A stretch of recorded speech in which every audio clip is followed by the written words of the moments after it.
नमस्कार। हिमाचल प्रदेश के कांगड़ा जिले के बैजनाथ में दशहरा नहीं मनाया जाता। यहां न राम राम कहा जाता है और न रावण के बारे में कुछ बुरा सुनने को मिलता है।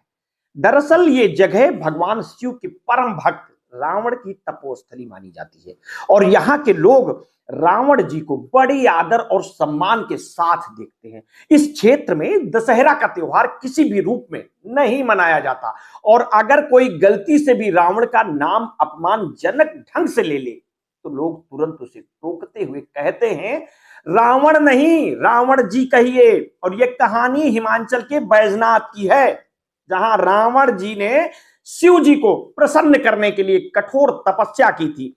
मान्यता है कि रावण जी ने शिव जी को प्रसन्न करने के लिए यहां 9 शीशों की आहुति दी थी, जिसके बाद शिव जी प्रकट हुए और उसे वरदान दिया। यहां एक मंदिर भी है जिसे बैजनाथ मंदिर कहा जाता है और इसे रावण जी की तपोस्थली के रूप में मान्यता प्राप्त है।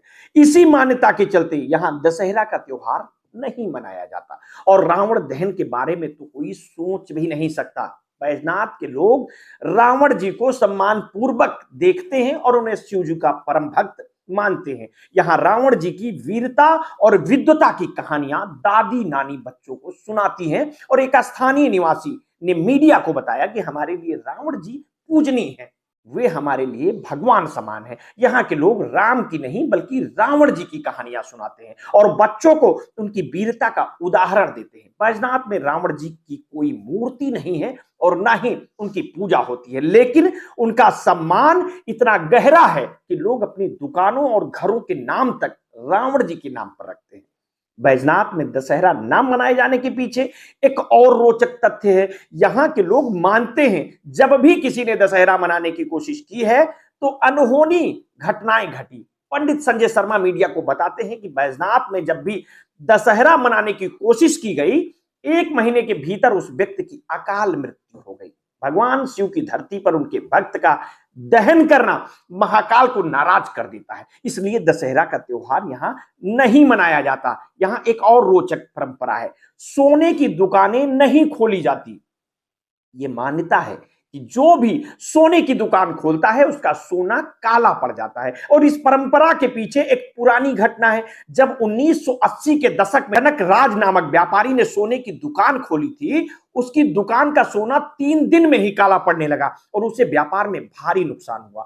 यहाँ के लोग मानते हैं कि रावण जी को सोने की लंका दान में मिली थी, इसलिए किसी और के द्वार सोने का व्यापार बैजनाथ में संभव बिल्कुल नहीं है।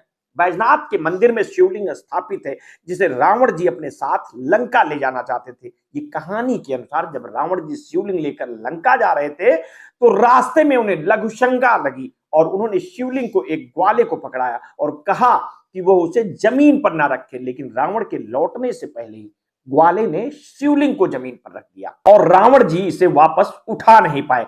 शिव जी की माया से शिवलिंग वहीं स्थापित हो गई और ये मंदिर बैजनाथ नाम से प्रसिद्ध हो गया। इस मंदिर को भले ही 12 ज्योतिर्लिंगों में शामिल ना किया गया हो, लेकिन स्थानीय लोग इसे उतनी ही मान्यता देते हैं और यहाँ रावण जी का सम्मान इतना गहरा है, उनके नाम का महिमा मंडन किया जाता है और उनके प्रति लोगों का आदर किसी भी अन्य धार्मिक व्यक्ति के समान है। और यहाँ की परंपराएं और रीति रिवाज देश के बाकी हिस्सों से अलग है और यहाँ विविधता भारतीय संस्कृति की गहराई को दर्शाती है।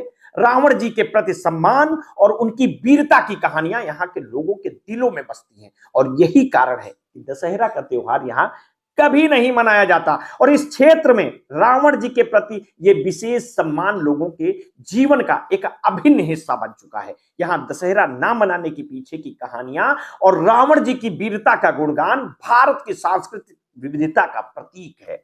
बैजनाथ के लोग इसे शिव और रावण जी की भूमि मानते हैं और यहाँ की परंपराएं इस बात की गवाही देती है कि किस प्रकार से धर्म और मान्यताएं भिन्न भिन्न रूपों में एक ही देश में जीवित रहती हैं। इस प्रकार की कहानियां ये साबित करती हैं कि रावण सिर्फ रामायण का खलनायक नहीं था, बल्कि एक विद्वान शिव भक्त और अद्वितीय योद्धा भी था, जिसे भारतीय इतिहास और संस्कृति में एक महत्वपूर्ण स्थान मिला। बैजनाथ की रावण से जुड़ी अनोखी मान्यताओं के साथ ही भारत के अन्य स्थानों पर भी रावण को विशेष सम्मान दिया जाता है। रावण जो भगवान शिव का परम भक्त था, कई जगहों पर उसकी वीरता और ज्ञान के लिए पूजनीय है। भारत के विभिन्न हिस्सों में रावण के मंदिर हैं जहां उसे एक पूज्य देवता के रूप में देखा जाता है। मध्य प्रदेश के मंदसौर में रावण का एक प्रमुख मंदिर है। पौराणिक मान्यताओं के अनुसार मंदसौर को रावण का ससुराल माना जाता था, क्योंकि यह रावण की पत्नी मंदोदरी का मायका था। यहाँ के लोग मानते हैं कि मंदोदरी के नाम पर ही इस स्थान का नाम मंदसौर पड़ा था और यह स्थान रावण के सम्मान के प्रति उनकी गहरी आस्था को दर्शाता है।